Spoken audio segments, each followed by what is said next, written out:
បាទអញ្ចឹងរឿងរ៉ាវហ្នឹងគឺកើតឡើងចំពោះប្អូនម្នាក់គាត់ឈ្មោះថានីតា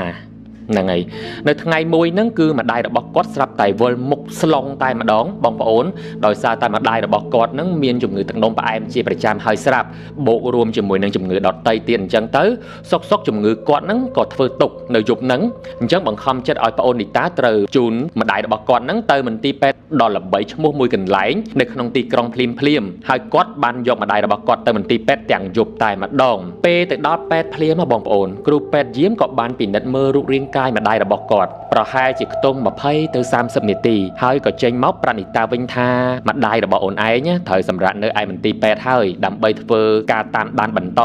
ដោយសារតែជាតិស្កររបស់គាត់កើនឡើងខ្ពស់ខ្លាំងមែនទែនតែម្ដងហើយបើសិនជាមានហេតុការណ៍ណាមួយកើតឡើងដោយមិនបានព្រៀងទុកហ្នឹងគឺអាចនឹងប៉ះពាល់ទៅដល់បាតភ្នែករបស់ម្ដាយគាត់តែម្ដងហើយបើធ្ងន់ធ្ងរគេអាចនឹងធ្វើការវះកាត់ភ្លាមដើម្បីការពារកំហើញភ្នែករបស់ម្ដាយនីតាអញ្ចឹងណាហ្នឹងហើយនីតាក៏យល់ព្រមគឺបន្ទប់ដែលនីតាជូនម្ដាយទៅសម្រាកហ្នឹងនៅជាន់ទី4ដែលជាបន្ទប់សម្រាប់អ្នកជំងឺ2នាក់មុនពេលដែលនីតាទៅដល់គឺមានអ្នកជំងឺម្នាក់បានសម្រាកនៅក្នុងបន្ទប់ហ្នឹងស្រាប់បាត់ទៅហើយឯក្រែគេងអ្នកជំងឺម្នាក់ទៀតហ្នឹងគឺនៅជាប់វេរ៉ង់ដារីឯក្រែគេងរបស់ម្ដាយនីតាហ្នឹងគឺនៅជាប់ច្រកចូលតែម្ដងក្រោយមកនីតាក៏បានជជែកលេងជាមួយនឹងអ្នកជំងឺនៅក្រែជាប់នឹងដែរដើម្បីបង្កើតទំនាក់ទំនងព្រោះយើងគេងនៅក្នុងបន្ទប់តែមួយទោះបីជាយើងមិនដែលស្គាល់គ្នាក៏យើងត្រូវតែបាទទំនៀមទម្លាប់យើងអញ្ចឹងគឺយើងនិយាយគ្នាអញ្ចឹងណាគាត់ហ្នឹងគឺមានឈ្មោះថាលីណាដែលក្រែរបស់គាត់ហ្នឹងមានវាំងននបាំងជុំវិញក្រែតែម្ដងតែនីតាអាចមើលតាមប្រឡោះបានគេដាក់ឡប់ឡាយអញ្ចឹងបងប្អូនលីណាហ្នឹងគាត់មានជំងឺអាឡែហ្ស៊ីផ្លិតដង្ហើមកម្រិតរៀងធ្ងន់ដែរអញ្ចឹងគាត់ត្រូវពាក់ម៉ាស់ជាប្រចាំធ្វើឲ្យនីតាមិនអាចមើលឃើញមុខរបស់លីណានឹងច្បាស់លាស់ទេយប់នោះគឺមិនមានអ្វីកើតឡើងនោះទេសម្រាប់នីតាព្រឹកឡើងនីតាត្រូវតែធ្វើការធម្មតាលុះដល់ចប់ការងារទើបបានត្រឡប់មកមន្ទីរពេទ្យមើលថែទាំម្ដាយរបស់ខ្លួនវិញដោយនីតាបានពឹងឲ្យអ្នកគ្រូពេទ្យនៅទីនោះជួយមើលថែទាំម្ដាយរបស់ខ្លួនផងនិងបានផ្ដល់លេខទូរស័ព្ទផ្ទាល់ខ្លួននឹងឲ្យគ្រូពេទ្យទុកខទៅគាត់នៅពេលដែលមានការចាំបាច់ទៀតផងរហូតដល់យប់ថ្ងៃបន្ទាប់ពេលកំពុងគេងចិត្តម្ដាយនឹងសុកនីតាស្រាប់តែមានអារម្មណ៍ថាឃ្លានក៏គិតថាចុះទៅទិញអីញ៉ាំបន្តិចបន្តួចអញ្ចឹងណាបងប្អូនហើយគាត់ក៏បានទៅសួរលីណាក្បែរនឹងដែរថាបងឯងចង់ញ៉ាំអីអត់ព្រោះខ្ញុំចង់ចុះទៅទិញអីញ៉ាំបន្តិចចាំខ្ញុំទិញផ្ញើអញ្ចឹងចាំជួយទិញទឹកក្រូចច្របាច់ស្រស់ឲ្យបងមួយដបផងព្រោះកំពុងតែញ៉ាំទឹកក្រូចស្រាប់ផងនីតាក៏បានចុះទៅទិញរបស់ញ៉ាំដូចជាបាយឆាមួយប្រអប់ហើយក៏មានទឹកក្រូចមួយកំប៉ុងអញ្ចឹងទៅថែមទាំងបានទិញទឹកក្រូចស្រស់ហ្នឹងផ្ញើលីណាផងដែរនៅយប់នោះអ្នកគ្រូពេទ្យបានប្រាប់ទៅនីតាថាម្ដាយរបស់ប្អូនណាប្រហែលជាត្រូវវះកាត់នៅថ្ងៃស្អែកហើយដើម្បីការពារកុំឲ្យភ្នែករបស់គាត់នឹងខូចតន់ហើយនីតាគ្មានជំរឿទេបងប្អូននាងក៏យល់ព្រមម្ដាយរបស់នីតាគាត់ក៏មិនម៉ត់មិនកអ្វីទាំងអស់បានត្រឹមតែញញឹមសម្លឹងមកកូនស្រីរបស់ខ្លួនអញ្ចឹងណារហូតដល់ព្រឹកឡើងគឺជាពេលវេលាដែលគ្រូពេទ្យត្រូវនាំម្ដាយនីតាទៅវះគឺនៅម៉ោង8ព្រឹកនីតាចង់ទៅអង្គុយចាំម្ដាយរបស់ខ្លួននឹងនៅបន្ទប់វះកាត់ប៉ុន្តែមុននឹងដើរចេញទៅនឹងគាត់ក៏បានក្រឡេកទៅតាមប្រឡោះវាំងននឃើញអ្នកគ្រូពេទ្យម្នាក់កំពុងតែជូតសម្អាតខ្លួនឲ្យលីណាអញ្ចឹងណាគាត់ក៏អត់បានចាប់អារម្មណ៍អ្វីច្រើនដែរគ្រាន់តែមើលបែបចង់កន្ទុយភ្នែករួចក៏ដើរចេញទៅរហូតដល់ម្ដាយរបស់នីតាវះកាត់ហើយនៅពេលនោះគឺថ្ងៃរសៀលបាត់ទៅហើយ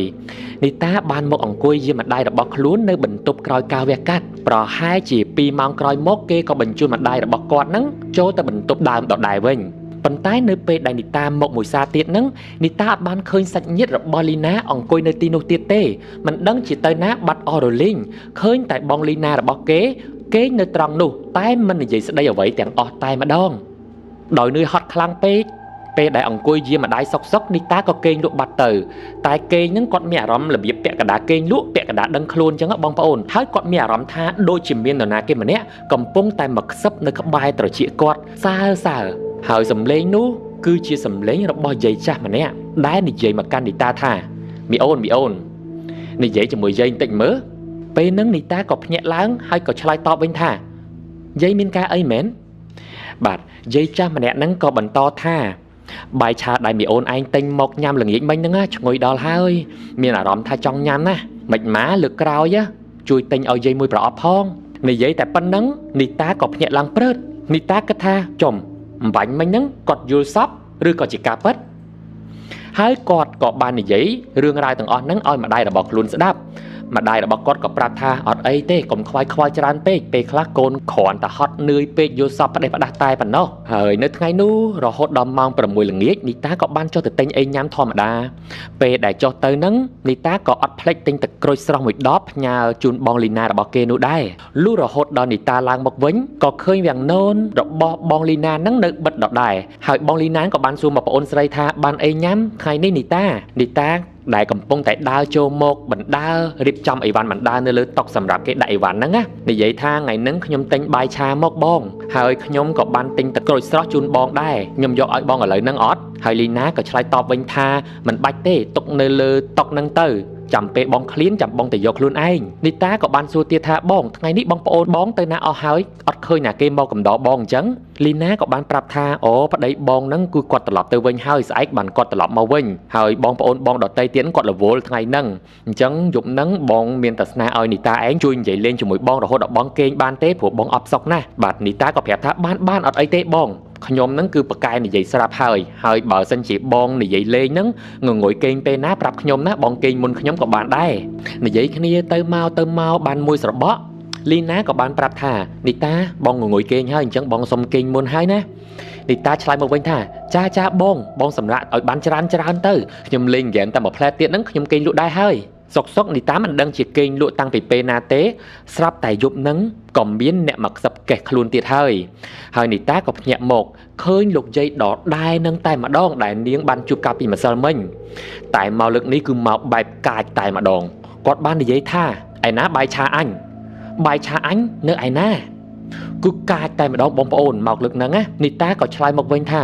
អូខ្ញុំគិតថាកាលពីម្សិលមិញហ្នឹងខ្ញុំយល់សពទើបខ្ញុំអត់បានទិញអីមកទេពេលដែលឆ្លើយហើយហ្នឹងអ្នកទាំងអស់គ្នាគឺមុខមាត់របស់យាយចាស់ម្នាក់ហ្នឹងប្រែទៅជាស្លេកស្លាំងដូចសាកសពតែម្ដងបងប្អូនសាកសម័យខ្លួនឯងទៅគឺសាកសពដែលគេទុកចោលបែរជាស្លេកឡើងស្វាយអញ្ចឹងណាបងប្អូនហើយនីតាក៏បានបន្តទៀតថាអញ្ចឹងចាំថ្ងៃស្អែកចាំខ្ញុំទៅទិញបាយឆាមកឲ្យយាយហើយយាយចង់ឲ្យខ្ញុំដាក់ត្រង់ណាយាយហ្នឹងក៏អត់មានមាត់អត់មានកទេមុខគាត់នៅកាចនៅឡើយហើយក៏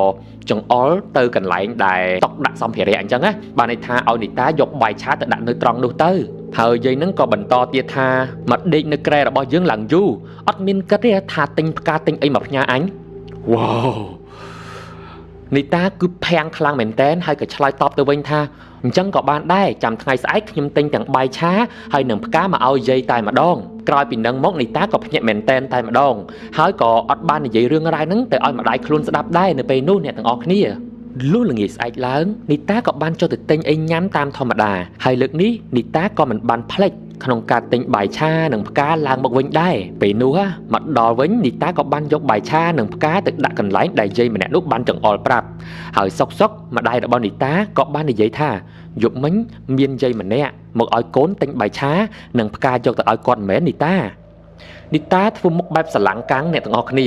ព្រោះថាគាត់អត់បាននិយាយរឿងរ៉ាវទាំងអស់ហ្នឹងប្រាប់ទៅម្ដាយរបស់គាត់ទេមែនអត់ហ្នឹងហើយមិនបានជាម្ដាយរបស់នីតាឆ្លើយមកដូចជាដឹងរឿងរ៉ាវទាំងអស់ហ្នឹងគាត់ភ្ញាក់ខ្លាំងមែនតែនម្ដាយនីតាក៏បាននិយាយថាកាលពីយប់មិញហ្នឹងពេលដែលម៉ាក់រៀបលក់ពាក់កណ្ដាលដឹងខ្លួនហ្នឹងម៉ាក់បានបើកភ្នែកមកឃើញជាចាស់ម្នាក់កំពុងតែឈរចអុលមុខកូនអញ្ចឹងណាតែនៅពេលដែលម៉ាក់កលេចទៅមើលកូនគឺកូនកំពុងតែឆ្ងុកក្បាលគេងលក់ទៅហើយស្រាប់ពេលហ្នឹងគាត់ក៏កលេចមកមើលម៉ាក់ហើយយកដៃចអុលមកម៉ាក់ដូចគ្នាប្រាប់ថាទឿនកូននឹងឯងផងកុំឲ្យភ្លេចម្ដងទៀតណាគឺនិយាយបែបឆ្លើយតែម្ដងអ្នកទាំងអស់គ្នានិយាយរួចម្ដាយនីតាក៏សួរថាអញ្ចឹងកូនបានទិញរបស់ទាំងអស់នោះយកមកឲ្យគេអត់នីតាឆ្លើយថាទិញមកហើយម៉ែទាំងបាយទាំងផ្កាហើយខ្ញុំបានដាក់នៅកន្លែងដែលគាត់ប្រាប់ហើយម្ដាយនីតាក៏ឆ្លើយតបវិញថាអញ្ចឹងក៏ល្អហើយថ្ងៃនោះក៏កន្លងផុតទៅរហូតដល់ថ្ងៃបន្ទាប់ពេលល្ងាចឡើងម្ដាយរបស់នីតាក៏ត្រូវបានអ្នកគ្រូពេទ្យនាំទៅបន្ទប់កាត់ចេះដល់ថ្ងៃកាត់ចេះអញ្ចឹងអ្នកទាំងអស់គ្នាគាត់បានប្រាប់នីតាឲ្យនៅសម្រាប់ចាំនៅក្នុងបន្ទប់នឹងហើយមិនចាំបាច់ជូនគាត់ទៅទេព្រោះថាមើលទៅថ្ងៃហ្នឹងនីតាដូចជាហត់នឿយខ្លាំងពីការងារអញ្ចឹងណានីតានៅក្នុងបន្ទប់នឹងតែឯងផ្លឹកក៏គេងលក់បាត់ទៅពេលនោះសំឡេងរបស់យាយចាស់ម្នាក់នោះក៏បន្លឺឡើងម្ដងទៀតតែគាត់មកលើកនេះគឺមកបែបស្លូតទេគាត់ប្រាប់ថាអរគុណហើយ ដែលធ្វើតាមសន្យាផ្ការបស់នាងតូចឯងហ្នឹងណាគឺក៏អូបណាស់រហូតដល់រៀងពាក់កណ្ដាលយប់បន្តិចនីតាក៏ចាប់ផ្ដើមមានអារម្មណ៍ថាឃ្លានម្ដងទៀតដែរហើយក៏ចុះទៅទិញអីញ៉ាំនៅខាងក្រោមពេលដល់ចណ្ដាលយន្តនាងឃើញសុទ្ធតែអ្នកស្លៀកពាក់ពណ៌សអ្នកទាំងអស់គ្នា5ទៅ6នាក់ហ្នឹងហើយនីតាគិតថាទាំងអស់ហ្នឹងប្រហែលជាអ្នកជំងឺនៅក្នុងពេទ្យនឹងឯងប៉ុន្តែនាងចាប់អារម្មណ៍ថាមានមនុស្សម្នាក់នៅក្នុងក្រុមហ្នឹងមើលទៅបែបលេចធ្លោជាងគេលុះដល់ពេលដែលត្រូវចណ្ដាលយន្តបើកហើយនាងក៏ដើរចេញមកអញ្ចឹងនីតាក៏បានដើរកាត់បុរសម្នាក់ពេលហ្នឹងនីតាមានអារម្មណ៍ថាធំក្លិនឆ្អាបឈាមតែម្ដងមិនដឹងជាក្លិនហ្នឹងមកពីណាប៉ុន្តែនីតាក៏អត់បានចាប់អារម្មណ៍រកមើលអីដែរក៏ដើរហួសប្រញាប់ទៅទិញអីញ៉ាំអញ្ចឹងទៅពោះកំពុងតែឃ្លានស្រាប់ផងដល់ពេលទិញរបស់អីញ៉ាំហើយគាត់ក៏ត្រឡប់មកមន្ទីរពេទ្យវិញពេលមកដល់កន្លែងចណ្ដាលយន្តហ្នឹងក៏ឃើញបរិសម្នាក់ដដែលហ្នឹងនៅឈរកន្លែងដដែលតែម្ដងប៉ុន្តែនីតាធ្វើពុតដូចអត់ឃើញគាត់អញ្ចឹងណាក៏ព្យាយាមដើររំលងឲ្យផុតគាត់អញ្ចឹងទៅពេលដែលដើរកាត់មុខបរិសម្នាក់ហ្នឹងគឺនីតាអោនមុខចុះតែម្ដងស្រាប់តែឮសំឡេងមកពីខាងក្រោយតែម្ដងអ្នកទាំងអស់គ្នាហើយសំឡេងនោះបាននិយាយថានាងឃើញខ្ញុំមែនគ្រាន់តែលឺអញ្ចឹងនីតាដើរកាន់តែលឿនជាងមុនទៅទៀតដូចជារត់បណ្ដើរឆ្ងុកមុខបណ្ដើរតែម្ដងអ្នកទាំងអស់គ្នាហើយនៅពេលហ្នឹងគាត់មានអារម្មណ៍ថាដូចជាមាននរណាគេម្នាក់ដើរតាមគាត់នៅពីក្រោយប្រកិតជាប់តែម្ដងតែពេលដើរទៅដល់ក្នុងចណ្ដាលយន្តនីតាប្រាប់ខ្លួនឯងថាមិនអីទេព្រោះបើសិនជាគេតាមមកមែនណាប្រកាសជាធំក្លិនឈាមទៀតហើយតែនេះអត់មានធំក្លិនអីទាំងអស់តែម្ដងចណ្ដាលយន្តបានឡើងទៅដល់ជាន់ទី4នាងក៏ដើរចូលទៅក្នុងបន្ទប់តាមធម្មតាពេលដែលទៅដល់នៅក្នុងបន្ទប់ក៏ឮសូរសំឡេងបងលីណានិយាយថានីតាអើយបានអីញ៉ាំថ្ងៃនេះឈ្ងុយដល់ហើយនីតាក៏ឆ្លើយថាអូថ្ងៃនេះខ្ញុំទិញមីឆាដដែលហ្នឹងបងហើយទាំងនីតានិងលីណាហ្នឹងក៏និយាយលេងជាមួយគ្នាបែបធម្មតារហូតអញ្ចឹងទៅដូចយប់សពមួយដងទៅម៉ោង9យប់គឺមានកលៀននៅបេថយិកាម្នាក់គាត់មកពិនិត្យអ្នកជំងឺនៅក្នុងបន្ទប់របស់ម្ដាយនីតាហ្នឹងនៅពេលនោះគឺអ្នកគ្រូពេទ្យធ្វើមុខបែបឆ្ងល់ស្រាប់តែគាត់ធ្វើការងាររបស់គាត់បែបលឿនអញ្ចឹងទៅហើយរត់ចេញទៅតែម្ដងនីតាក៏ឆ្ងល់ដែរតែគាត់អត់បានគិតអ្វីច្រើនទេនីតាក៏ប្រាប់ថាបងអើយខ្ញុំងុយគេងខ្ញុំសុំគេងមុនហើយរហូតដល់ព្រឹកស្អែកអ្វីដូចរៀងថ្លៃបន្តិចព្រោះថ្ងៃហ្នឹងគឺវាំងននបើកស្រឡះចេះតែម្ដងហើយក្រែរបស់លីណាក៏នៅទទេស្អាតអត់មានអ្នកជំងឺទេនីតាគិតថាលីណាប្រកាសជាត្រូវគ្រូពេទ្យនាំទៅពិនិត្យនៅបន្ទប់ក្រៅជាពុំខានរហូតដល់អ្នកគ្រូពេទ្យដដែលពិនិត្យម្ដាយរបស់គាត់កាលពីយប់មិញហ្នឹងមកធ្វើការម្ដងទៀតនៅក្នុងបន្ទប់ហ្នឹងហើយយកសម្ពាធឈាមយកអីសពគ្រប់បែបយ៉ាងមកសាទៀតហើយអញ្ចឹងគាត់ក៏បានសួរទៅនីតាថាពីយប់មិញបងឃើញឯងនិយាយមួយណាគេសើចសប្បាយដល់ហើយនីតាក៏ឆ្លើយតបវិញថាចុះបងឯងឲ្យខ្ញុំនិយាយមួយណាគេខ្ញុំនិយាយជាមួយនឹងបងស្រីដែលជាអ្នកជំងឺនៅក្រែក្បែរខ្ញុំនឹងឯងគាត់ឈ្មោះបងលីណាអ្នកគ្រូពេទ្យហ្នឹងគឺធ្វើមុខបែបស្រឡាំងកាន់តែម្ដងមិនអាចទៅរួចយប់មិញអត់មានណាគេនៅគេងក្រែហ្នឹងទេព្រោះអ្នកជំងឺដែលឈ្មោះលីណាហ្នឹងបានស្លាប់ទៅហើយកាលពីយប់ម្សិលមួយថ្ងៃមួយបាទនីតាប្រកែកតែម្ដងថាបងស្រីនិយាយលេងសើចមិនពីម្សិលមិញហ្នឹងគឺខ្ញុំនៅនិយាយជាមួយគាត់ធម្មតាគាត់អត់តន់ស្លាប់ទៅណាទេកុំចេះតែនិយាយលេងហើយអ្នកគ្រូពេទ្យក៏ឆ្លើយតបវិញថាអូនបងគឺជាអ្នកគ្រូពេទ្យបងអត់អាចយកការស្លាប់របស់អ្នកជំងឺម្នាក់មកនិយាយលេងសើចបានទេបាទនីតាឮបែបហ្នឹងគឺស្ងាត់មាត់បាត់ឆឹងតែម្ដងភ័យក៏ភ័យហើយក៏នឹកដល់អ្វីដែលខ្លួនឯងបាននិយាយជាមួយនឹងបងស្រីលីណាកាលពីយប់ម្សិលអញ្ចឹងណាហើយគាត់ក៏តាំងអារម្មណ៍ឲ្យប្រាប់វិញថាអូប្រហែលជាគេលេងខ្ញុំហើយអញ្ចឹងបងហើយនឹងគឺជាថ្ងៃរសៀលចុងក្រោយហើយដែលអូនអាចត្រឡប់ទៅផ្ទះវិញបានហើយបាទអ្នកគ្រូពេទ្យគាត់ប្រាប់អញ្ចឹងណាហើយគាត់ផ្ដាំថាកុំភ្លេចធ្វើបុណ្យធ្វើទានឲ្យគេផងគេប្រហែលជាចូលចិត្តប្អូនហើយបានចូលចិត្តមកលេងមួយប្អូនអញ្ចឹងណាហ្នឹងហើយអ្នកទាំងអស់គ្នា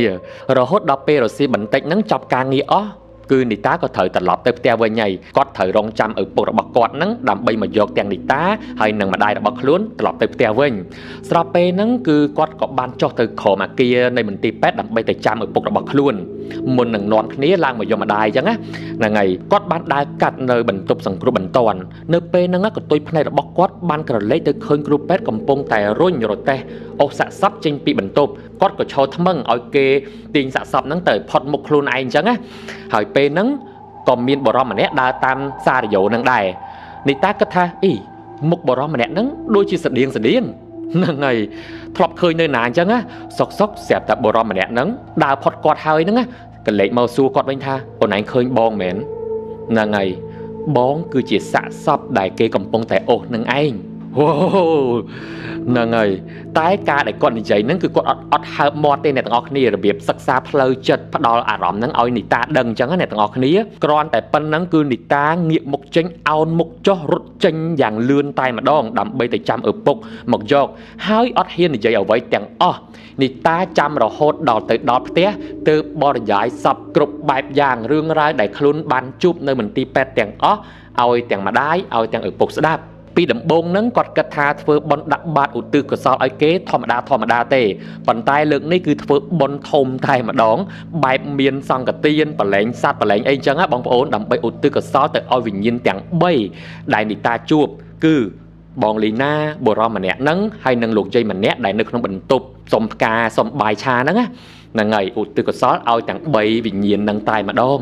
ហើយតាំងពីពេលហ្នឹងមកនីតាក៏មិនបានឃើញអ្វីប្លែកទៀតដែរទោះបីជាដល់ពេលដែលគ្រូពេទ្យណាត់ម្ដាយគាត់ហ្នឹងទៅយកថ្នាំក៏នីតាអត់បានឃើញអ្វីនៅក្នុងមន្ទីរពេទ្យនោះដែរវិញ្ញាណទាំងអស់ហ្នឹងប្រហែលជាគេចេញមកឲ្យឃើញសម្រាប់តែអ្នកណាដែលទៅដេកពេទ្យឬក៏ទៅចាំអ្នកជំងឺយូរអញ្ចឹងណាពីព្រោះថាធម្មតានៅពេទ្យមានទាំងអ្នកកើតមានទាំងអ្នកស្លាប់មិនអញ្ចឹងអ្នកទាំងអស់គ្នាហើយនេះគឺជារឿងរ៉ាវទាំងអស់ដែលបងអូននីតាបានចែករំលែកមកឲ្យយើងអញ្ចឹងបើសិនជាបងប្អូនឬក៏មិត្តភ័ក្តិទាំងអស់គ្នាមានរឿងរ៉ាវបែបរន្ធត់បែបហ្នឹងក៏បានឬក៏រន្ធត់ខ្លាំងជាងហ្នឹងក៏បានដែរដែលអ្នកទាំងអស់គ្នាធ្លាប់ទៅយាមមិត្តភ័ក្តិឬក៏បងប្អូនឈឺខ្លួនឯងក៏ដោយចុះនៅពេទ្យណាក៏មិនអីដែរអាច comment នៅខាងក្រោមបានដើម្បីចែករំលែកបទពិសោធន៍ឲ្យគ្នាយើងបានដឹងអញ្ចឹងណាហើយខ្ញុំនឹងអានគ្រប់ comment របស់បងប្អូនសម្រាប់អ្នកដែលកំពុងតែមានបញ្ហាស្បែកអាចតាក់ទងទៅ page Expert Cosmetic បានហើយនឹងអាចចរចាជាមួយលោកគ្រូពេទ្យអ្នកគ្រូពេទ្យដែលគាត់ជាអ្នកកាន់ page ផ្ទាល់នៅទីនោះតែម្ដងណាដូចដឹងស្រាប់អញ្ចឹងគឺយើងគឺជាផលិតផលដែលបង្កើតចេញមកពីដៃរបស់វិជ្ជបណ្ឌិតដូច្នេះទេអ្នកកាន់ page ទាំងអស់សុទ្ធសឹងតែជាក្រុមវិជ្ជបណ្ឌិតហើយនឹងអ្នកផ្ដល់ប្រឹក្សាផ្នែកសម្រស់នៅ Clinic Dior Professional ហើយស្រាប់អញ្ចឹងបងប្អូនអាចនឹងទទួលបានព័ត៌មានច្បាស់ការពីការថែទាំស្បែកចេញពីផ្នត់គំនិត perspective របស់វិជ្ជបណ្ឌិតហ្នឹងហើយវិលត្រឡប់មកដល់រឿងយើងវិញរឿងទាំងអស់ហ្នឹងគឺបានកើតឡើងនៅពេលដែលមានក្មេងប្រុសម្នាក់គាត់ធ្វើការនៅតាមខេត្តហ្នឹងហើយគាត់ត្រូវរើអីវ៉ាន់ដើម្បីមករៀននៅឯទីក្រុងភ្នំពេញគឺថាគាត់មកជួលនៅទីតាំងខុនដូមួយកន្លែងនៅពេលដែលគាត់ចូលមកនៅមែនតែនហ្នឹងគឺគាត់ជួបបញ្ហាជាច្រើនតើគាត់ជួបរឿងរ៉ាវរន្ធត់អ្វីខ្លះនៅពេលដែលចង់បញ្ចប់តែម្ដងជឿថាបងប្អូនប្រកាសជានឹកស្មានមិនដល់ទេព្រោះពេលដែលខ្ញុំអានដំបងតាក់ទងជាមួយនឹងរឿងរ៉ាវដែលបងប្អូនបានផ្ញើមកហ្នឹងគឺថាខ្ញុំអាណិតម្ចាស់សាច់រឿងខ្លាំងមែនតែនទ្រោមខ្លួនតែម្ដងនៅក្នុងឆ្នាំ2020ប្អូនប្រុសម្នាក់ឈ្មោះរ៉ាហ្នឹងហើយគាត់គឺជាអ្នករស់នៅខេត្តសៀមរាបហើយគាត់បានឡើងមកនៅទីក្រុងភ្នំពេញដោយបានជួលខុនដូមួយកន្លែងហើយខ្ញុំសូមបញ្ជាក់តាទីតាំងទេគឺនៅម្ដុំបឹងកក់តែខ្ញុំមិនប្រាប់ឈ្មោះខុនដូទេគឺនៅថ្ងៃនោះគាត់មើលទៅខុនដូហ្នឹងគាត់ពេញចិត្តខ្លាំងមែនតែនខុនដូហ្នឹងមានចំនួន12ជាន់ហើយគាត់ជួលនៅជាន់ទី11ដែលជាជាន់គេហៅថាថ្លៃដែរព្រោះខុនដូនាពេលបច្ចុប្បន្នហ្នឹងគឺជាន់ក្រោមមិនសូវថ្លៃប៉ុន្មានទេកាន់តែជាន់លើគឺកាន់តែថ្លៃសភាពនៃខុនដូនោះគឺរបៀបម្ចាស់ខុនដូគេមានលុយទិញតែគេអត់បាននៅផ្ទាល់ទេអញ្ចឹងគេរៀបចំឲ្យស្អាតហើយគេទុកជួលបន្តអញ្ចឹងណាហើយនៅក្នុងបន្ទប់ហ្នឹងទទេស្អាតតែម្ដងអត់មានសម្ភារៈអ្វីច្រើននោះទេបងអូនរ៉ាផ្ទាល់ហ្នឹងគាត់ក៏មិនមានប្រដាប់ប្រដាអ្វីច្រើនគាត់មិនត្រូវការសម្ភារៈអ្វីច្រើនដែរមានតែវ៉ាលីខោអាវមួយជាមួយនឹងរបស់របរប្រើប្រាស់សម្រាប់គេងឬក៏ប្រើប្រាស់ជីវិតប្រចាំថ្ងៃតិចតួចនឹងឯងព្រោះថាពេលខ្លះយើងទៅតែឡើងមកនៅទីក្រុងភ្នំពេញភ្លាមផ្ទាល់អញ្ចឹងក៏យើងចាំទិញតាមក្រោយអញ្ចឹងណាបងប្អូននៅយប់ដំបូងដែលគាត់ចូលទៅគេងនៅកន្លែងហ្នឹងគាត់គេងមិនសូវជាលក់ល្អប៉ុន្មានទេព្រោះថាវាប្លែកទីតាំងប្លែកកន្លែងបរិយាកាសផងយ៉ាងណាក៏ដោយក៏គាត់ត្រូវតែខំបិទភ្នែកឲ្យជិតព្រោះថាថ្ងៃស្អែកហ្នឹងគាត់ត្រូវរៀននៅយប់ហ្នឹងគឺគាត់ខំប្រឹងបិទភ្នែកបែរទៅបែរមករស័ព្ទរសល់នៅក្នុងខ្លួនតែខំប្រឹងគេងយ៉ាងណាក៏គេងមិនលក់ដែរនៅមានអារម្មណ៍ដឹងគ្រប់យ៉ាងអ្វីដែលកើតឡើងនៅជុំវិញខ្លួនអញ្ចឹងណាតែនៅពេលដែលកំពុងតែគេងហ្នឹងស្រាប់តែគាត់ឮសូរសំឡេងចណ្ដាលយន្តអូភ្លេចប្រាប់ថាបន្ទប់របស់គាត់ហ្នឹងនៅក្បែរចណ្ដាលយន្តហ្នឹងតែម្ដងបាទឮសូរទីងបន្ទាប់មកឈប់នៅចំជាន់របស់គាត់តែម្ដងចណ្ដាលយន្តនោះបន្ទាប់មកគាត់ក៏ឮសំឡេងសម្រឹបមនុស្សដើរអ្នកទាំងអស់គ្នាតបស្របពេលជាមួយគ្នាក៏មានឮសំឡេងដូចជាកូនសោដែលយើងដាក់បាត់ព្យួរជាប់កាបូបធម្មតាយើងកាន់កាបូបឬក៏ស្ពីកាបូបអញ្ចឹងតែងតែមានអាប្រដាប់ គេព្យួរសោអ្នកទាំងអស់គ្នាអញ្ចឹងលឺសូក្លែងខ្លងទៅមកអញ្ចឹងទៅពេលហ្នឹងគាត់អត់បានមើលម៉ោងដែរថាតើម៉ោងប៉ុន្មានដឹងតែវាយប់ជ្រៅទៅហើយពីព្រោះថាគាត់ចាប់ផ្ដើមចូលគេងនៅប្រហែលម៉ោង11យប់បាត់ទៅហើយគាត់ក៏ចាប់ផ្ដើមទាញទូរស័ព្ទយកមកមើលហើយគាត់ក៏ឃើញថាគឺនៅម៉ោង12:45នាទីយប់គឺយប់ខ្លាំងមែនតែនហើយអញ្ចឹងគាត់ក៏អត់បានចាប់អារម្មណ៍អីច្រើនដែរគាត់ព្យាយាមបិទភ្នែកសង្ងំគេងព្រោះថាស្អែកគាត់ត្រូវទៅរៀនពេញម៉ោងតែម្ដងខ្លាចអត់មានកម្លាំងអញ្ចឹងណាបងប្អូនយប់ហ្នឹងក៏ជ្រុលគេងលក់ទៅយប់ទី1គឺមិនមានអ្វីកើតឡើងគួរឲ្យកត់សម្គាល់ទេទៅរៀនធម្មតាចប់ម៉ោងល្ងាចក៏មកផ្ទះវិញប្រើប្រាស់ជីវិតបែបហ្នឹងគ្មានអ្វីខុសប្លែកនោះទេរហូតដល់យប់ទី2គាត់ក៏ចូលគេងតែគេងមិនលក់ដូចមុនអញ្ចឹងហើយគាត់ព្យាយាមបិទភ្នែកបង្វិលខ្លួនទៅឆ្វេងទៅស្ដាំមើលមាត់បង្អួចមើលពីដានអញ្ចឹងណាបងប្អូនសុកគាត់ក៏ស្រាប់តែឮសំឡេងដូចយប់ទី1ដែរចិន្តាក៏បន្លឺសំឡេងមកទឹងព្រមជាមួយនឹងសំឡេងស្បែកជើងកែងរបស់មនុស្សស្រីដែលឮសូតបហើយនឹងកូនសោឮក្លឹងដូចយប់ទី1បេះបិទតែម្ដងគាត់ក៏ទាញនាฬิកាមកមើលគឺ12យប់45នាទីអូអ្នកទាំងអស់គ្នា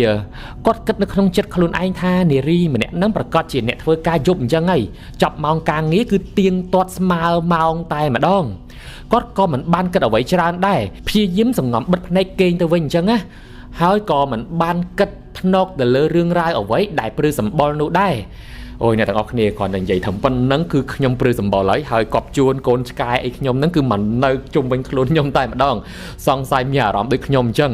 រហូតដល់យប់ទី3អូយអ្នកទាំងអស់គ្នានៅថ្ងៃហ្នឹងគឺគាត់អត់បានបិទទ្វារបន្ទប់ទៅទៀតដោយសារតែគាត់មានអារម្មណ៍ស្អុះស្អាប់អញ្ចឹងណាហើយគាត់ជួនគាត់ត្រូវធ្វើ assignment យីសាលារៀនគេហ្នឹងគឺទៅដល់រៀនត្រឹមតែ3ថ្ងៃមាន assignment មកធ្វើនៅផ្ទះហើយ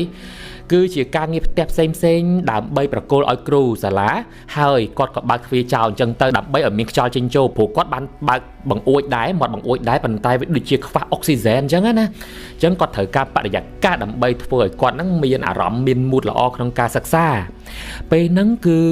គាត់នៅអង្គុយធ្វើការដោយមិនដឹងថាម៉ោងប៉ុន្មាននោះទេស្រាប់តែគាត់ឮសំឡេងចណ្ដាលយន្តទៀតហើយទឹងរួមជាមួយនឹងសំឡេងស្បែកជើងតបជាមួយនឹងសំឡេងកូនសោដូចដើមបេះបិទតែម្ដងបាទយប់ទី1យប់ទី2យប់ទី3គឺដូចគ្នាគាត់អង្គុយស្ដាប់មកស្របក់រហូតដល់សំឡេងហ្នឹងដើរចិត្តមកដល់មាត់បន្ទប់គាត់ណានិយាយរួមទៅគឺគាត់ចាប់ផ្ដើមក្រឡេកមើលទៅមាត់ទ្វារតែម្ដងស្រាប់តែគាត់បានឃើញនារីម្នាក់ដែលជានារីពាក់ឯកសន្តាននិស្សិតជានារីដែលមានស្បែកមុខសមុខតូចច្រឡឹងគួរឲ្យស្រឡាញ់និយាយរួមទៅតាំងពីចុងសក់ដល់ចុងជើងគឺមើលទៅគឺជានារីស្អាតតែម្ដងហើយការស្លៀកពាក់របស់គាត់រៀងសិចស៊ីបន្តិចតែបែបនិស្សិតទេពាក់ស្បែកជើងកែងចោតមានកតាបស្ពាយចំហៀងហើយកតាបហ្នឹងពិតណាស់គឺមានកន្លែងធ្ពក់កូនសោពិតប្រកបមែនគាត់សម្លឹងមើលទៅមួយផ្លែតទៅគឺអត់មានអ្វីខុសប្លែកទេគឺជាស្រីស្អាតតែម្ដងគ្រាន់តែឃើញនារីនឹងភ្លាមគឺគេហៅថា first crush តែម្ដងជួបដំបូងពេញចិត្តតែម្ដងសពគ្រប់បែបយ៉ាងគឺជា type របស់គាត់គិតថានារីម្នាក់ហ្នឹងប្រកាសជាត្រូវទៅរៀនហើយត្រឡប់ទៅធ្វើការយប់បាទគេហៅថាធ្វើការថែម៉ោងអញ្ចឹងណាគាត់អត់បានចាប់អារម្មណ៍អ្វីទេបានត្រឹមតែញញឹមហើយក៏ដើរទៅបិទមាត់ទ្វារបន្ទប់អញ្ចឹងទៅព្រោះនារីហ្នឹងក៏បានដើរទៅផុតទៅហើយអត់បានលួចមើលគេពីក្រោយខ្នងទេគាត់ក៏ទាញបិទទ្វារពឹបផ្អែកនឹងទ្វារហ្នឹងតែម្ដងអារម្មណ៍បេះដូងរបស់គាត់ដូចលោតខុសច្រវាក់អញ្ចឹងណាឌឹបព្រោះក្រឹសគេគឺដល់យប់ទី4ហើយនៅម៉ោងដដែលគឺប្អូនរ៉ាចាំតែម្ដងយប់ហ្នឹងគឺនៅរងចាំគេតែម្ដងដោយសារតែលួចស្រឡាញ់គេក៏បើកទ្វារចំហចោលតែម្ដងលើកហ្នឹងបើកចំហចោលធំជាងមុនទៀតដើម្បីឃើញមនុស្សខ្លួនឯងស្រឡាញ់អញ្ចឹងណាគឺចាំគេមកដល់តែម្ដងស្រាប់តែនៅម៉ោង12:45នាទីយប់ហ្នឹងសំឡេងចណ្ដាលយន្តក៏លឺពិតប្រាកដមែនទឹងបងប្អូនសាកគិតមើលបើទោះបីជាម្នាក់ហ្នឹងធ្វើការដាច់យប់ហើយចេញមកពីធ្វើការទៀងម៉ោងទៀងពេកក៏វាមិនដែរណាបាទលឺសំឡេងចលាយន្តគ្រប់ពេលវេលាម៉ោងដដែលដែរនៅពេលហ្នឹងគឺបងអូនរ៉ាក៏បន្លប់ធ្វើជាដើរបោះសម្អាតបន្ទប់របស់ខ្លួនឯងអញ្ចឹងណាហើយភ្នែកចេះតែកលេចមើលទៅមាត់ទ្វារអញ្ចឹងទៅបោះបណ្ដើកលេចបណ្ដើបោះបណ្ដើក្រលេចបណ្ដើរហូតដល់នារីម្នាក់ហ្នឹងដើរតប កាន់តែចិត្តមកដល់បន្ទប់របស់គាត់ប្អូនរ៉ាបេះដូងកាន់តែលុតញាប់ទៅទីបំផុតនារីម្នាក់នោះក៏ប្រដិសខ្លួននៅមុខទ្វារបន្ទប់របស់ប្អូនរ៉ាមែននាងក៏បានក្រឡេកមើលមកប្អូនរ៉ាដែរពេលនោះប្អូនរ៉ាក៏សម្រេចចិត្តនិយាយទៅកាន់នារីម្នាក់នោះថាមកផ្ទះយប់ជ្រៅដល់ហើយណោះនារីនោះក៏សម្លឹងមកមុខប្អូនរ៉ាហើយក៏គាត់អត់មាននិយាយអ្វីទេគឺញញឹមតបមកប្អូនរ៉ាវិញប្អូនរ៉ាមានអារម្មណ៍ថាល្អមែនទែនដោយសារតែបាននិយាយទៅកាន់គេហើយគេញញឹមវិលត្រឡប់មកវិញអញ្ចឹងណាគាត់គិតថាអូនារីម្នាក់ហ្នឹងអត់បានស្អប់ខ្ពើមគាត់អញ្ចឹងណាគិតថាប្រកបជានារីម្នាក់ហ្នឹងអាចនឹងចាប់អារម្មណ៍គាត់ដែរមើលទៅបានជាញញឹមដាក់គាត់ទាំងដែលមិនដែរស្គាល់គ្នាផងហើយយប់ប្រឡប់ទៅទៀតហើយយប់ហ្នឹងក៏បាទកន្លងផុតទៅអត់មានអ្វីកើតឡើងទេអូយអ្នកទាំងអស់គ្នាបើសិនជាអ្នកទាំងអស់គ្នាវិញគិតយ៉ាងណាដែរនៅយប់ទី4ហើយឃើញតដែលជាប់គ្នាអញ្ចឹងណាបងប្អូនខ្ញុំនិយាយបដាខ្ញុំព្រឺសបល់បដានៅយប់បន្ទាប់មកហ្នឹងប្អូនរ៉ាក៏ធ្វើដូចយប់រដងអញ្ចឹងបើកទ្វារបន្ទប់អង្គុយរៀននៅជិតមាត់ទ្វារតែម្ដងចាំប្អូនស្រីម្នាក់ហ្នឹងត្រឡប់មកពីធ្វើការវិញដោយដើរកាត់បន្ទប់របស់គាត់ហើយនៅយប់នេះគាត់នឹងព្យាយាមធ្វើម៉េចលួចមើលប្អូនស្រីហ្នឹងឲ្យដឹងថាប្អូនស្រីម្នាក់ហ្នឹងនៅបន្ទប់មួយណានៅពេលដែលដល់វេលាដើមគឺម៉ោង 12:45 នាទីសំឡេងចន្ទាយន្តទឹងក៏បន្លឺឡើងនារីដើរជាមួយនឹងស្បែកជើងកែងចោតសំឡេងសោគឺលើកដូចដើមបេះបិទតែម្ដងនៅពេលដែលនារីម្នាក់ហ្នឹងដើរកាត់បន្ទប់គាត់ប្អូនរ៉ាក៏ព្យាយាមឈ្ងោកមុខចេញទៅលួចមើលដើម្បីឲ្យដឹងថាប្អូនស្រីម្នាក់ហ្នឹងណាគាត់នៅឈរនៅមុខបន្ទប់មួយណាស្រាប់តែគាត់ឃើញនារីម្នាក់ហ្នឹងដើរផុតពីបន្ទប់មួយទៅបន្ទប់មួយដើររហូតដល់ចុងផ្លូវនឹងតែម្ដងបងប្អូនដឹងអត់ធម្មតានៅចុងផ្លូវនៃខុនដូមួយអញ្ចឹងគេមានបង្អួចទុកសម្រាប់បើកឲ្យខ្យល់ចេញចូលនៅក្នុងអាគារអញ្ចឹងណានៅពេលដែលប្អូនរ៉ាកំពុងតែមើលប្អូនស្រីម្នាក់ហ្នឹងសុកគាត់ក៏ឈប់ហើយងាកមុខមកមើលប្អូនរ៉ាវិញដូចបញ្ជាក់ថានាងដឹងថាមានអ្នកលួចមើលគាត់ពីខាងក្រៅអញ្ចឹងណាប៉ុន្តែគាត់មិនបានធ្វើឲ្យគាត់ភ្ញាក់ផ្អើលអ្វីនោះដែរបែរជាញញឹមហើយថែមទាំងងក់ក្បាលញាក់ចើមជាសញ្ញាមកឲ្យប្អូនរ៉ាទៀតប្អូនរ៉ាគិតតែឯងពេលហ្នឹងថាចំមិនក៏គាត់ធ្វើជាសញ្ញាបែបអញ្ចឹងងក់ក្បាលញាក់អញ្ចឹងដាក់គាត់អញ្ចឹងហើយពេលហ្នឹងប្អូនរ៉ាក៏បានយកដៃចង្អុលដាក់ខ្លួនគាត់ថាហ្នឹងហៅខ្ញុំមែនសញ្ញោដាក់ខ្ញុំមែនអញ្ចឹងណាបាទនារីម្នាក់នោះក៏ងក់ក្បាលហ្នឹងហើយនាងកំពុងតែសម្លឹងមកប្អូនរ៉ាហើយចាប់អារម្មណ៍មកប្អូនរ៉ាតែម្ដងនាងបានបក់ដៃឲ្យប្អូនរ៉ាដើរទៅហើយប្អូនរ៉ាពេលហ្នឹងដូចជាមនុស្សអត់មានសតិនៅក្នុងខ្លួនទេឡែសម្លឹងមើលស្អាតចឹងណាហើយក៏ដើរចេញពីបន្ទប់ទៅដល់ខ្លួនឯងទាំងខ្លួនឯងអត់មានសតិទេគឺម្យ៉ាងគឺដើរទៅទាំងភ្នែកត្រង់តែម្ដងចឹងបងប្អូនដូចមនុស្សមើលហ្នឹងហើយបាទពេលហ្នឹងប្អូនរ៉ាគិតខ្លួនឯងថាចំប្អូនស្រីម្នាក់ហ្នឹងបក់ដៃហើយទៅអញ្ចឹងនាងប្រកាសជាស្រឡាញ់គាត់ដែរហើយប្អូនហ្នឹងក៏គាត់ដើរទៅទាំងអត់ពាក់ស្បែកជើងទៅទៀតជើងទៅទេតែម្ដងបងប្អូននៅពេលដែលប្អូនរ៉ាដើរចិត្តទៅដល់នារីម្នាក់ហ្នឹងចិត្តមែនតែនហើយប្រហែលជា5ជំហានទៀតដល់សុកនារីម្នាក់ហ្នឹងក៏បែរទៅមាត់បង្អួចរួចក៏លោតតាមមាត់បង្អួចហ្នឹងចុះទៅក្រោមតែម្ដងប្អូនរ៉ាក៏ស្រែកឡើងខ្លាំងតែម្ដងហឺយពេលហ្នឹងគាត់អត់បានគិតថានឹងគឺជាមនុស្សឬក៏ខ្មោចអីទេគាត់គិតថាហេតុអីបាននាងធ្វើបែបអញ្ចឹងអ្នកទាំងអស់គ្នាហូភ្លាមហ្នឹងគឺគាត់ស្ទុះទៅចាប់ដៃនារីម្នាក់ហ្នឹងប៉ុន្តែគឺអត់តន់ទេនាងបានលោតទៅខាងក្រោមបាត់ហើយប្អូនរ៉ារន្ធត់ចិត្តមែនតែនអូអ្នកទាំងអស់គ្នាបើសិនជាយើងវិញឃើញបែបហ្នឹងវិញអ្នកទាំងអស់គ្នារត់ទៅមើលតាមមាត់បង្អួចឬក៏យើងរត់ទៅបន្ទប់វិញអ្នកទាំងអស់គ្នាសាកគិតមើលប្អូនរ៉ាគឺគាត់រន្ធត់ចិត្តមែនតែនបេះដូងគាត់លុតចង់ផ្ទុះចេញមកខាងក្រៅទ្រូងទៅហើយពេលនោះគាត់ក៏ស្ទុះទៅអើតមើលតាមមាត់បង្អួចថានាងយ៉ាងម៉េចហើយការគិតពេលហ្នឹងគាត់គិតដូចក្នុងរឿងអញ្ចឹងបងប្អូនស្រីម្នាក់ហ្នឹងប្រកាសជាខ្ទេចអស់ហើយដេកផ្កាប់មុខហូរឈាមពេញខ្លួនតែម្ដងអញ្ចឹងជុំវិញខ្លួនតែម្ដងតែមិនអញ្ចឹងទេបែរជានារីម្នាក់ហ្នឹង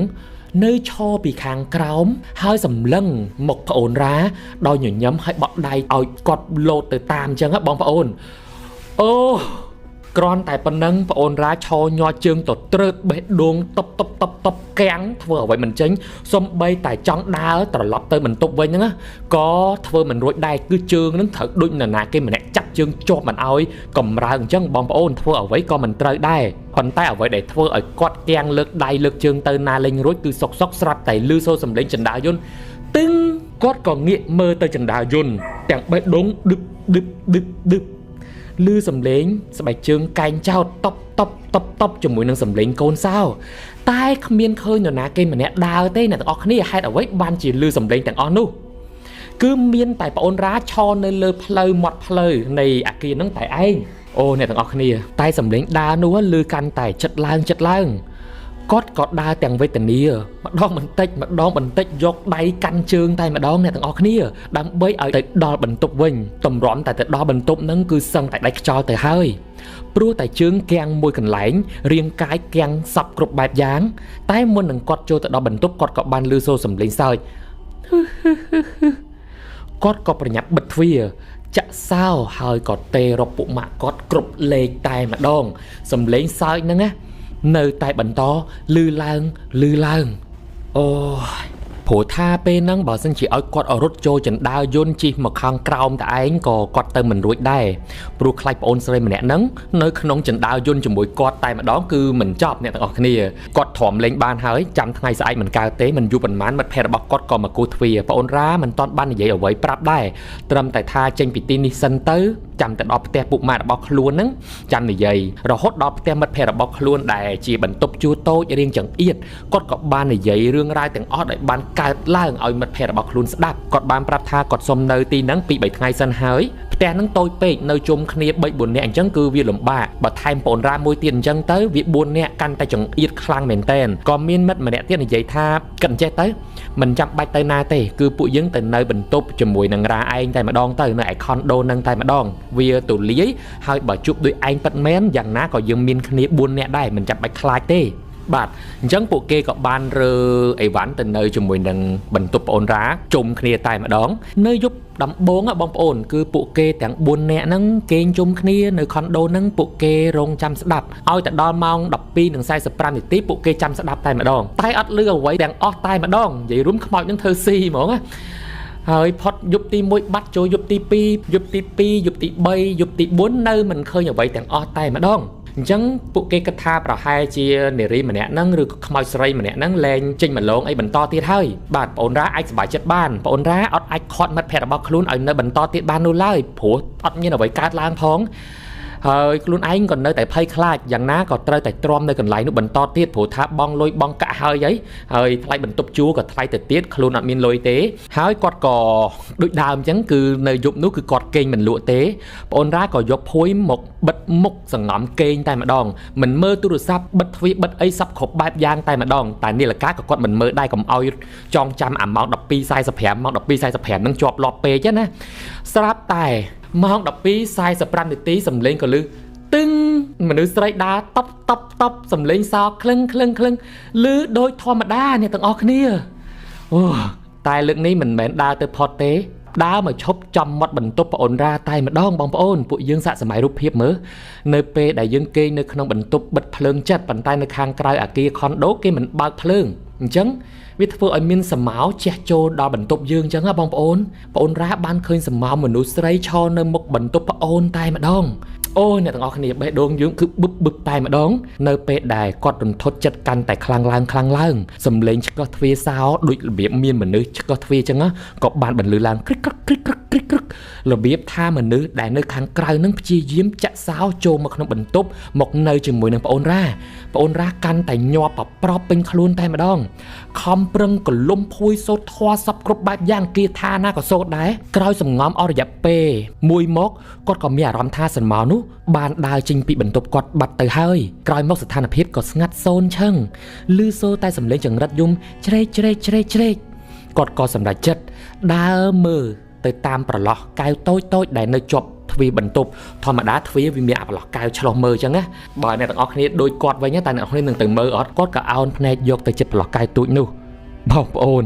អ្វីដែលគាត់ឃើញគឺប្អូនស្រីម្នាក់ដូចកំពុងតែឈរនៅមុខបន្ទប់គាត់ហើយញញឹមបក់ដៃអូគ្រាន់តែឃើញបែបហ្នឹងភ្លាមគឺប្អូនរ៉ាដួលសន្លប់ភឹមនៅក្នុងបន្ទប់របស់ខ្លួនឯងតែម្ដងតម្រាំតែគាត់បាទភ្ញាក់ខ្លួនឡើងមកវិញគាត់ក៏សម្រេចចិត្ត ទេទៅម្ចាស់បន្ទប់ថាបងខ្ញុំមិនអាចនៅបន្តទៀតរហូតដល់បញ្ចប់កិច្ចសន្យាបានទេ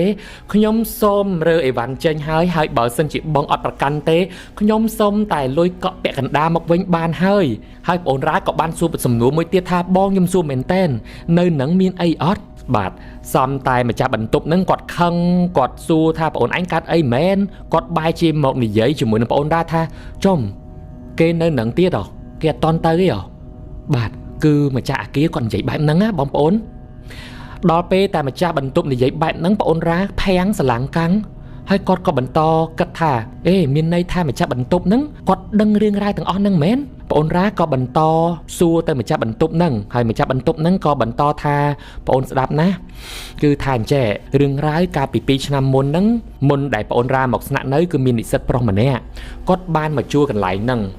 ហើយបន្ទប់គេងនៅចុងបង្អស់នៃអាគារនៅជាប់មាត់បង្អួចតែម្ដងដែលទុកឲ្យខ្យល់ចេញចូលហ្នឹងគឺមាននិស្សិតប្រុសម្នាក់ដែលមានសង្សារស្រីម្នាក់ស្អាតមែនតែនស្នាក់នៅជាន់ទី11ដោយប្អូនរ៉ាដែរហើយគូសង្សារហ្នឹងគាត់ស្រឡាញ់គ្នាដបងប៉ុន្តែក្រោយមកក៏ឆ្លោះគ្នាសឹងតែរាល់ថ្ងៃជេរគ្នាដោយប្រើប្រាស់ពាក្យអសុរោះទៅទៀតគាត់ក៏មិននឹកស្មានដល់ដែរថ្ងៃខ្លះគឺមានបោកប្រាស់បោកចានបោកឆ្នាំងអញ្ចឹងទៅតែមកពីប្អូនស្រីម្នាក់ហ្នឹងដូចជាស្រឡាញ់និស្សិតប្រុសហ្នឹងខ្លាំងណាស់ទើបខំប្រឹងទ្រាំអញ្ចឹងណាប៉ុន្តែឲ្យតែមកជួបគ្នាគឺឆ្លោះគ្នារៀងរាល់ថ្ងៃអ្នកនៅជាន់ហ្នឹងនរណាក៏ដឹងដែរអញ្ចឹងណាអូអ្នកទាំងអស់គ្នានេះចាប់ផ្ដើមដល់សាច់រឿងហើយរហូតដល់ថ្ងៃពួកគេទាំងពីរអ្នកឆ្លោះគ្នានៅថ្ងៃនោះគឺឆ្លោះគ្នាឡើងផ្អើលគ្រប់ជាន់តែម្ដងហើយម៉ោងដែលឆ្លោះគ្នានឹងគឺប្រហែល7ពាក់កណ្ដាលយប់ទៅហើយនិស្សិតប្រុសម្នាក់នឹងក៏ច្រាននារីនោះចេញពីបន្ទប់ច្រានសង្សាររបស់ខ្លួនឯងអញ្ចឹងណាហើយក៏ស្រែកថាទៅស្លាប់ណាស្លាប់ទៅតាមពិតគេប្រើពាក្យថាងាប់ណាងាប់ទៅអញ្ចឹងណាបងប្អូនស្រីម្នាក់យំខ្លាំងមែនទែនហើយបន្ទាប់ពីសង្សាររបស់ខ្លួនបិទទ្វារក៏នាងគោះទ្វារខ្លាំងឌឹបបើមិនបើកទេខ្ញុំនឹងស្លាប់ឲ្យមើលអញ្ចឹងណាប៉ុន្តែខាងប្រុសអត់បើកទ្វារទេទោះបីជានារីនោះសម្លុតថានឹងសម្លាប់ខ្លួនយ៉ាងណាក៏ដោយសារតែគិតថាសង្សាររបស់ខ្លួនគ្រប់ពេលវេលាដែលឆ្លោះគ្នាតែងតែគំរាមបែបអញ្ចឹងណាសម្លាប់ខ្លួនដៃជើងអីអញ្ចឹងទៅសំលេងចុងក្រោយដែលអ្នកនៅខុនដូក្បែរនោះលឺគឺផាំងសំលេងសរ៉ែនឡានក៏បន្លឺឡើងគីណូនេះណូចឹងទៅបាទអ្នកនៅក្នុងខុនដូនឹងទាំងអស់គ្នាតែម្ដងក៏ចេញមកហេតុអីបានលឺសូរខ្លាំងភីងផាំងចរាចរណ៍ខ្លាំងម្លេះចឹងណាអ្វីដែលពួកគេឃើញគឺប្អូនស្រីម្នាក់នឹងបានលោតចេញពីបង្អួចមាត់អាគារជាន់ទី11ហ្នឹងទៅនៅលើដំបូលឡានទៅធ្វើដំបូលឡានហ្នឹងបាទលឺសូរងីងងហើយសភាពឡានគឺខ្ទេចដំបូលឡានហ្នឹងគឺបាទដូចយើងឃើញនៅក្នុងរឿងអញ្ចឹងគឺខ្ទេចទ្រោមបាក់ស្រុតចូលខាងក្នុងតែម្ដងទើបធ្វើឲ្យឡានហ្នឹងបន្លឺសំឡេងឡើងហើយសភាពសាក់សពរបស់ប្អូនស្រីហ្នឹងអ្នកទាំងអស់គ្នាមិនចាំបាច់និយាយទេកញ្ចក់ឡានក៏បែកអស់ដែរបាទគឺប្អូនស្រីដេកត្រាំឈាមគួរឲ្យអាណិតខ្លាំងមែនតែម្ដងនៅពេលនោះបន្ទាប់មកប៉ូលីសមានសមត្ថកិច្ចក៏គាត់មកធ្វើសំណុំរឿងធ្វើអីទៅតាមច្បាប់ទម្លាប់អញ្ចឹងណាហើយខាងសង្សារប្រុសហ្នឹងក៏ត្រូវបានគេអញ្ជើញទៅសួរនាំបន្ទាប់មកប្អូនប្រុសម្នាក់ហ្នឹងក៏រើចេញពីខុនដូនោះបាត់ទៅហើយអ្នកដែលស្នាក់នៅខុនដូជាន់ទី11នោះគឺតែងតែឮសំឡេងដើរយន្តដោយអ្វីដែលប្អូនរ៉ាឮជាប្រចាំអញ្ចឹងតែពួកគេបានចាប់អារម្មណ៍ទេគិតថាមនុស្សដើរធម្មតាយូរទៅអ្នកដែលគាត់ត្រឡប់មកពីធ្វើការពេលយប់វិញក៏បានជួបជាមួយនឹងប្អូនស្រីម្នាក់ពេលខ្លះក៏ដើរតាមផ្លូវកណ្ដាលហ្នឹងខ្លះទៀតក៏ឃើញនាងធ្វើកាយវិការប្រុងនឹងលោតតាមវត្តបង្អួចនោះតែអ្វីដែលធ្វើឲ្យអ្នកស្នាក់នៅទីនោះទ្រាំនៅលេងបានបន្តទៀតគឺនៅពេលដែលពួកគេប្រើប្រាស់ចណ្ដាលយន្តបាទនៅពាក់កណ្ដាលយប់ហ្នឹងទោះបីជាឡើងក៏ដោយចុះក៏ដោយមុននឹងទ្វារចណ្ដាលយន្តបិទអញ្ចឹងស្រាប់តែមានដៃមនុស្សស្រីម្នាក់លូកមកខាំងបឹបបាទចំពាក់កណ្ដាលទ្វារដើម្បីឲ្យទ្វារចណ្ដាលយន្តបើកវិញអញ្ចឹងណាអ្នកទាំងអស់គ្នាហើយពួកគេក៏ឃើញមនុស្សស្រីម្នាក់បាទដើរឈ្ងោកមុខចូលមកក្នុងចណ្ដាលយន្តជាមួយគេអ្នកដែលគាត់មិនដឹងមិនស្នាក់នៅជាន់ទី11ឬក៏ជាន់ទី12នៅលើហ្នឹងទេគឺគេអត់ដឹងទេប៉ុន្តែអ្នកដែលដឹងរឿងនេះគឺភ័យបេះដូងសឹងតែលោតចេញមកទៅហើយព្រោះត្រូវខ្លួនឯងជិះនៅក្នុងចណ្ដាលយន្តជាមួយនឹងខ្មោចចឹងណាបងប្អូនអូប៉ុន្តែរឿងដែលសាហាវបំផុតហ្នឹងគូឲ្យខ្លាចបំផុតដែលប្អូនរ៉ាមិនបានដឹងពីមុនមកហ្នឹងគឺនៅជាន់ទី11ទាំងស្រុងមានតែបន្ទប់ប្អូនរ៉ាតែប៉ុណ្ណោះដែលមានមនុស្សស្នាក់នៅក្រៅពីហ្នឹងគឺមនុស្សនៅជាន់ទី11ហ្នឹងរើចេញអស់ហើយអ្នកទាំងអស់គ្នាចំណែកឯម្ចាស់ខុនដូដែលបានតែងបន្ទប់ហ្នឹងគឺក៏ត្រូវរើចេញហើយគាត់ក៏បានដាក់បន្ទប់ហ្នឹងជួលតអញ្ចឹងទៅគ្រាន់តែឮម្ចាស់ផ្ទះនិយាយចប់ភ្លាមប្អូនរ៉ាក៏ទេទៅមិត្តភ័ក្តិរបស់គាត់ឲ្យមកទទួលខ្លួននៅថ្ងៃហ្នឹងតែម្ដងរបស់របរអីទុកនឹងសិនទៅមិនចាំបាច់ តន់រើចេញទេចាំពេលថ្ងៃចាំមកយកអញ្ចឹងណាតែយ៉ាងណាក៏ម្ចាស់បន្ទប់គាត់ចិត្តល្អគាត់បានផ្ដល់លុយពាក់កណ្ដាលទៅឲ្យប្អូនរ៉ាវិញថាម្ចាស់បន្ទប់នឹងចិត្តល្អក៏ថាបានថាគាត់ចិត្តអាក្រក់ក៏ថាបានដែរព្រោះនេះគឺជួបបន្ទប់ឲ្យគេទាំងមិនបានប្រាប់ពីរឿងរ៉ាវពិតប្រាកដដែលខ្លួនជាម្ចាស់បន្ទប់នឹងជួបអញ្ចឹងណាអ្នកទាំងអស់គ្នាតែបើយើងឈរនៅក្នុងនាមម្ចាស់ខុនដូវិញពេលខ្លះយើងក៏ចង់ជួខុនដូដែរថាបើប្រាប់ទៅមិនគេមកជួយើងត្រូវអត់បាទហើយនឹងគឺជារឿងរ៉ាវដ៏គួរឲ្យរន្ធត់របស់ប្អូនរ៉ាដែលគាត់បានប្រាប់មិត្តភ័ក្តិរបស់គាត់បងប្អូនរបស់គាត់ឲ្យបានដឹងឲ្យទទួលអារម្មណ៍ទាំងអស់ហ្នឹងហើយបងប្អូនរបស់គាត់ក៏បាននាំប្អូនរ៉ាហ្នឹងបាទទៅស្រោចទឹកចេញពាក់ខ្សែកថាពាក់ស្អីចឹងទៅនៅពេលដែលគាត់បដូរខុនដូទៅនៅបន្ទប់ថ្មីបាទគាត់ស្រោចទឹកស្រោចអីឲ្យអស់ចឹងទៅគាត់ក៏លែងបានឃើញនារីម្នាក់នោះទៀតដែរបានន័យថាគាត់រួចខ្លួនហើយបាទហើយរឿងរ៉ាវទាំងអស់ដែលបានកើតឡើងចំពោះប្អូនរ៉ានេះគឺពិតជាគួរឲ្យភ្ញាក់ផ្អើលហើយពិតជារន្ធត់ខ្លាំងមែនទែនសម្រាប់បងប្អូនវិញធ្លាប់ជួបបញ្ហាបែបហ្នឹងទេ